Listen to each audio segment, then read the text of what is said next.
Thank you, Susan. And our in-depth coverage in the Aaron Hernandez murder trial continues now. Former U.S. Attorney Robert Corrente and our Eyewitness News legal analyst joins us now live in studio. Thanks for joining us. Sure. So, not much action in the courtroom today. It's kind of a waiting game. As someone who's definitely been in the courtroom many, many times before, walk us through 5 days of anticipation. I imagine that's pretty tense for both sides. Yeah, I think a lot of trial lawyers would tell you it's the toughest time of the trial. It's frustrating, it's maddening because all the chips are in and there's not much more you can do except pace and wait and think back to some of the evidence and some of the arguments, and it's a very tough time for everybody. And everyone's basically just trying to guess right now what's going on inside of that room. The only way we get a sense of it a little bit is from the questions that the jury asked the judge.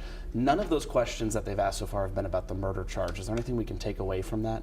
No, I mean, historically what you find is that the questions are a very poor barometer of what's going on in there, and it could mean almost anything, but to me the interesting part is that none of the questions that they've submitted so far have anything to do with the murder charge. They've been kind of procedural questions and a couple having to do with some of the smaller charges, but you really can't tell much from that.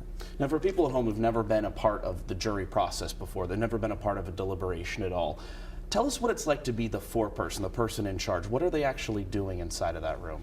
Well, somebody has to take charge. Somebody has to sort of organize the discussions and make sure that everyone has a chance to be heard and make sure that no one juror sort of dominates the conversation, and somebody has to handle the notes going to the court, and somebody has to handle the verdict form itself. And so the judge will watch the group closely and pick somebody who he or she thinks has paid particularly close attention and who could serve in that role for her. That's true, yeah. When they were picking the alternates, it was kind of just pulling a name out of a hat. Right. This was definitely more of a select pick. Right, exactly. Yeah. All right. Thank you so much for joining us. We really appreciate it.